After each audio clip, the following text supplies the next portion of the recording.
बहुत बहुत स्वागत है आप सभी का आपके अपने YouTube channel Shukla study point में। मैं शिवम शुक्ला आप सभी दोस्तों का हार्दिक स्वागत करता हूं।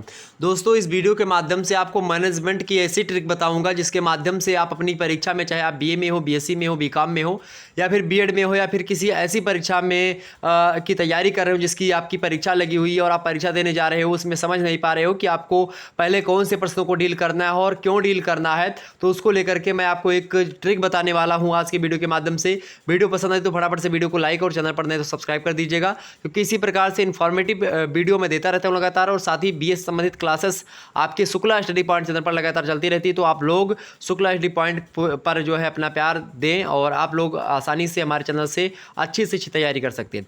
चलिए बताते हैं आपको कि सबसे पहले कौन कौन से प्रश्नों को आपको करना चाहिए अगर आप बीए में है, बीएससी में, बीकॉम में है। तो आपको बता दूं कि पहले कुछ छोटे छोटे जो प्रश्न होते हैं उनको आप क्या करेंगे, सबसे पहले आप प्रश्नोत्तर संख्या 1, प्रश्नोत्तर संख्या 2, प्रश्नोत्तर संख्या 3 इस प्रकार से डाल करके आप कॉपी पहले छोड़ दीजिए। यानी कि जो सीरियल से आप अगर कॉपी लिखेंगे तो इसका इंपैक्ट ज़्यादा पड़ता है किस पर, एग्जामिनर पर। तो आप ऐसा करें कि एक भी प्रश्न आपको छोड़ना नहीं। सबसे पहली बात तो ये समझो, एक भी प्रश्न आपको छोड़ना नहीं है। बहुत ही सरल तरीका और आप बहुत ही आपको समझ में आएगा ये तरीका, और बहुत ही कॉमन सा तरीका है। लगभग बहुत सारे लोगों को शायद पता हो, लेकिन मुझे नहीं लगता कि कुछ ही लोगों को पता होगा जो बहुत ज़्यादा एक प्रकार से इस पर रिसर्च करते हुए होंगे। हालांकि मैं आपको बता दे रहा हूँ कि आपको करना क्या है। करना यही है आपको कि सबसे पहले आपको सारे के सारे प्रश्नों को करना, जो छोटे प्रश्न होते हैं, जैसे कि खास करके जो अति लघुत्तरीय टाइप के प्रश्न होते हैं। अगर आपकी यूनिवर्सिटी में अति लघुत्तरीय, लघुत्तरीय और दीर्घोत्तरीय टाइप के 3 टाइप के प्रश्न आते हैं, तो सबसे पहले फर्स्ट प्रेफरेंस आपको किसको देना है, इसको मैं अभी जस्ट बता रहा हूँ। लेकिन उससे पहले आपको बता दूं कि जो अति लघुत्तरीय टाइप के यानी छोटे प्रश्न है उनको आप एक भी छोड़े ना। आप शुरुआत के पेज में इसे 2-2 पेज में, या फिर एक पेज में एक प्रश्न, या फिर एक पेज मतलब कि एक पेज में 2 प्रश्न, छोटे प्रश्नों को जो 50 शब्दों में लिखने के लिए आता है, उसको आप क्या करेंगे, प्रश्नोत्तर संख्या 1 का 1, फिर 1 का 2, 1 का 3, मतलब कि फिर 3, 4, 5, इस प्रकार से प्रश्नोत्तर संख्या आप डाल करके कुछ कुछ लाइनें छोड़ दीजिए उसको लेकर के। उसको लास्ट में करना सबसे, ठीक है। और क्यों लास्ट में करना, उसके कई रीज़न है, आप लोगों को पता होंगे। तो वो लास्ट में करने के लिए आप छोड़ दीजिए पहले पन्ने में, उसके बाद में, या फिर उसको बाद में जो है पन्ने में कर दीजिएगा, या फिर पहले शुरुआत से लिखने का प्रारंभ करिए और उसको प्रश्नोत्तर संख्या डाल करके छोड़ दीजिए। ओके। अगर उसके बाद में क्या होगा, उसके बाद में फिर लघुत्तरीय टाइप के जो प्रश्न होते हैं जिनको 200 शब्दों में लिखना होता है, लेकिन उनके नंबर आपको ज़्यादा दिए जाते हैं, तो उनको पहले करें। दीर्घोत्तरीय में अभी ना फंसे। दीर्घोत्तरीय को पहले करने के चक्कर में आप क्या करते हो, लघुत्तरीय आपका 1-2 छूट जाता है। तो इसके लिए आपका छूटे ना प्रश्न, इसके लिए मैं आपको बता रहा हूँ कि सबसे पहले आप जो 5 लघुत्तरीय होते हैं, यानी जो भी जितने भी आपको लघुत्तरीय प्रश्न दिए गए हो, जो कम शब्दों में 200 शब्दों में जो लिखने के लिए दिया जाता है, तो 200 शब्दों वाले प्रश्नों को आप लोग कर दीजिएगा। उसको करने से आपका फायदा ये होगा कि आपको नंबर एक प्रकार से सिक्योर आपको मिल जाएगा। इसे 5 प्रश्न है तो 10-10 नंबर का अगर प्रश्न है आपका, तो 50 नंबर एक प्रकार से आपका सिक्योर हो गया। ओके। उसके बाद में 15-15 नंबर के आपके दीर्घोत्तरीय आते हैं। जियोग्राफी का पेपर आप देखेंगे तो उसमें से 10 नंबर का दीर्घोत्तरीय आता है और 8 नंबर का लघुत्तरीय आता है। तो लघुत्तरीय क्यों ना कर ले, 2 नंबर के लिए 300 शब्द क्यों हम फालतू लिखे जा करके ना।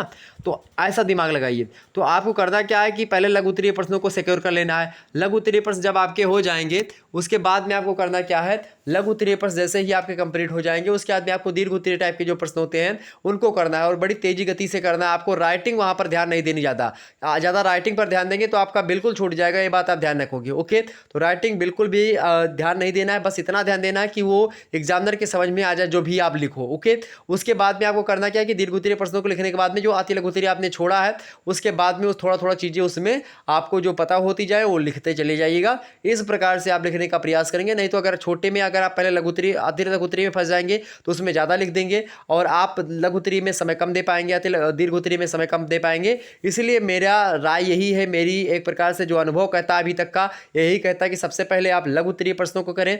उसके बाद में जरूरी नहीं कि आप पहले जो है अति लघुत्तरीय प्रश्नों की आपको प्रश्नोत्तर संख्या डाल ही लें, बाद में उसको लिख सकते हैं। उससे कोई ज़्यादा उतना इम्पैक्ट नहीं पड़ता, लेकिन हाँ कुछ इम्पैक्ट पड़ता है, और जो कि एग्जामिनर को खास करके पड़ता है। एग्जामिनर देखते हैं कि अगर शुरुआत से लिखा है प्रश्न संख्या 1 से 2 से लेकर के, तो जानता है कि हाँ बच्चा टैलेंटेड था, शुरुआत से लिखना प्रारंभ किया पेपर को। लेकिन ऐसी बात बिल्कुल भी नहीं, इस पर ज़्यादा फोकस नहीं करते होंगे मेरे हिसाब से, जहाँ तक मेरा अनुभव कहता है कि बिल्कुल भी इस पर ज़्यादा फोकस नहीं होता होगा, लेकिन थोड़ा बहुत जरूर करते होंगे, कुछ एग्जामिनर की मानसिकता होती। तो कहने का मतलब ये कि आप लघुत्तरीय प्रश्नों को पहले प्रीफरेंस देंगे, सेकंड पे दीर्घोत्तरीय को, और आप लास्ट में अति लघुत्तरीय प्रश्नों को देंगे। उसमें अगर एक आध छोड़ जाता तो आपका 1-2 नंबर का छूटेगा, तो उससे कोई प्रॉब्लम आपको नहीं होनी चाहिए।